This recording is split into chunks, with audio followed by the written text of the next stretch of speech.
Welcome to Gupta classes. तो चलिए आज हम नया टॉपिक चालू करते हैं अलजेब्रा से ही। उस टॉपिक का नाम है पॉलिनोमियल। है algebra he, this is polynomial. Polynomial actually में रिलेशन होता है नंबर्स और लिटरल्स के बीच में, नंबर और वेरिएबल्स के बीच का रिलेशन होता है। तो हम एक जनरल पॉलिनोमियल जो लिखते हैं उसको हम P से रिप्रेजेंट करते हैं और X मतलब वेरिएबल हमने यहाँ पर X लिया है। तो जनरल क्या हो जाएगा, A0 x raise power 0 A1 x1 plus A2 x square dash dash dash up to AN x raise to power n। ये आपका एक पॉलिनोमियल है, जनरल पॉलिनोमियल है जिसमें हाईएस्ट पावर n है। मतलब यहाँ पर इस पॉलिनोमियल की डिग्री n है और एक ही वेरिएबल यूज़ किया है, उस वेरिएबल को यहाँ पर बोलेंगे x रेज़ टू पावर 0 1 होता है, इसीलिए इसको हम ऐसा भी लिख सकते हैं A0 plus A1 x1 A2 x square A3 x3 plus AN xn। पर ये तभी n डिग्री पॉलिनोमियल कहलाएगा जब यहाँ पर AN की वैल्यू 0 ना हो, क्योंकि यदि ये 0 हो जाएगा तो ये वाली टर्म फिनिश हो जाएगी, तो हम उसको कुछ भी नहीं बोल सकते। अब यहाँ पर ये पॉलिनोमियल की हम डिग्री कैसे निकालते हैं, तो डिग्री ऑफ द पॉलिनोमियल जो भी हाईएस्ट पावर होगी, हाईएस्ट पावर ऑफ वेरिएबल, इसको हम बोलते हैं डिग्री। ये डिग्री का कैलकुलेशन कहलाता है। यहाँ पर A0 कांस्टेंट टर्म कहलाता है क्योंकि इसके साथ कुछ भी x नहीं दिख रहा है। साथ में A1 A2 A3 और जितना भी है ये कहलाते हैं coefficients of variable. Coefficients okay अलग अलग हो जाएगा, जैसे x का कोफिशिएंट A1 हो गया, x स्क्वायर का कोफिशिएंट A2 हो गया, x क्यूब का कोफिशिएंट A3 हो गया, इस टाइप से इसकी वैल्यू चलेगी। तो अब हम ये देखेंगे पॉलिनोमियल कई प्रकार के होते हैं, ठीक है। पर पॉलिनोमियल में डिग्री, जो भी डिग्री ली हुई है हमने यहाँ पर, जो हमने n लिया हुआ है, n हमेशा पॉजिटिव होना चाहिए या होल नंबर होना चाहिए, या इसको हम क्या बोल सकते हैं, नॉन नेगेटिव इंटीजर्स होने चाहिए, अदरवाइज हम इसको पॉलिनोमियल नहीं बोलेंगे। मतलब एक एग्जांपल ले लेते हैं, जैसे px की value x minus 1 plus 2x minus 2 है, तो ये पॉलिनोमियल नहीं होगा, ठीक है। पॉलिनोमियल में हमेशा डिग्री होल नंबर ही होनी चाहिए या नॉन नेगेटिव इंटीजर ही होना चाहिए, तभी हम उसको पॉलिनोमियल बोलेंगे। तो अब पॉलिनोमियल के कई टाइप्स होते हैं, जैसे हम सबसे पहला ले लेते हैं डिग्री के आधार पर, ठीक है ना, on the base of degree के बेस पे। तो मान लीजिए इस पॉलिनोमियल की डिग्री 1 दी हुई है, तो पहला लिखेंगे हम ज़ीरो पॉलिनोमियल मतलब जिसकी डिग्री 0 हो। डिग्री 0 का मतलब सीधा सीधा कांस्टेंट टर्म आ गया। कैसे, जैसे आपने एग्जांपल लिया दिस इक्वल टू 4, क्योंकि इसके साथ तो कोई भी वेरिएबल लिख सकते हैं।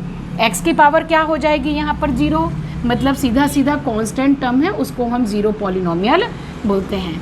दूसरा आ जाएगा लीनियर पॉलिनोमियल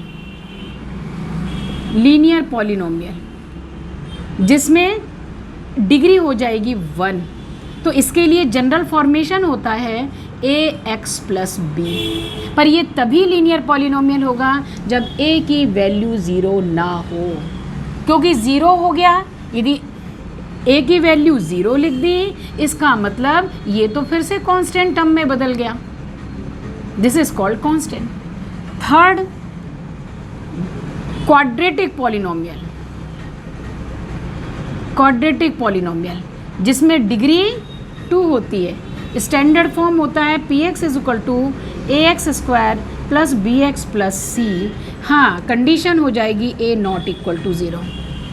इफ़ a0 जैसे ही 0 हो गया तो ये पॉलिनोमियल कैसा बिहेव करेगा, एज लीनियर पॉलिनोमियल।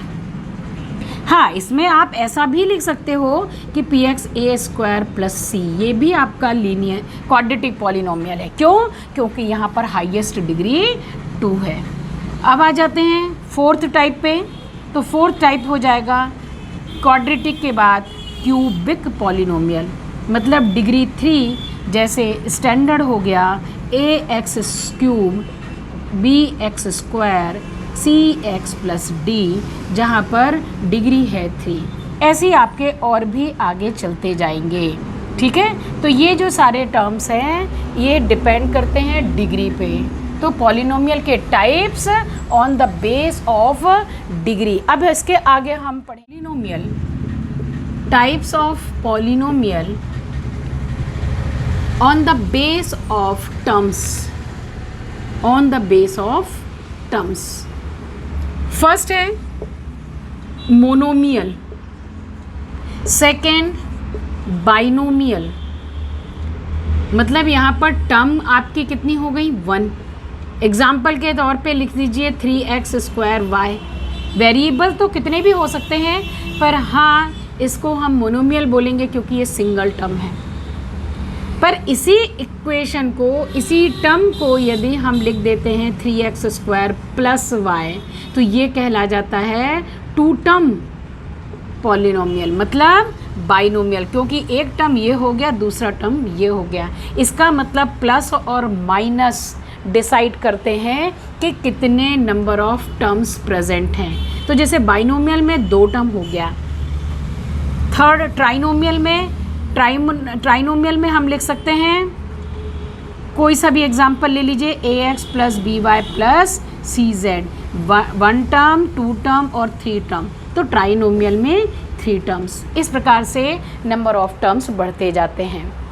ठीक है, अब मान लीजिए एक स्टैंडर्ड पॉलिनोमियल में पी एक्स में a0 a1 x1 dash dash dash an x raise to power n है।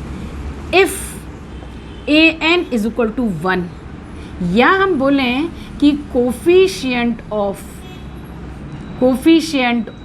x raise to power n is 1। कोई सा भी पॉलिनोमियल हो, linear polynomial, quadratic polynomial, cubic polynomial, पर यदि उसका कोफिशिएंट 1 होता है तो उस पॉलिनोमियल का स्पेशल नेम है जिसको हम बोलते हैं मोनिक पॉलिनोमियल। मतलब ये कंफर्म है कि जो हाईएस्ट डिग्री का कोफिशिएंट होगा वो हमेशा 1 होना चाहिए। अब इसके बाद हम जो भी पॉलिनोमियल हो गए, जैसे आपने अभी लिखा ax प्लस बी, फिर आपने लिखा a x square plus b x plus c, फिर हमने ट्राइनोमियल क्यूबिक के लिए हमने लिख दिया a x cube plus b x square plus c x plus d. तो यहाँ पर x की डिग्री से समझ में आता है कि कितने नंबर ऑफ सॉल्यूशंस, कितने number of values of x possible है जो इस इक्वेशन को सेटिस्फाइड करेंगे। भाई ये कोई इक्वेशन है तो कोई ना कोई वैल्यू सेटिस्फाइड करेगी।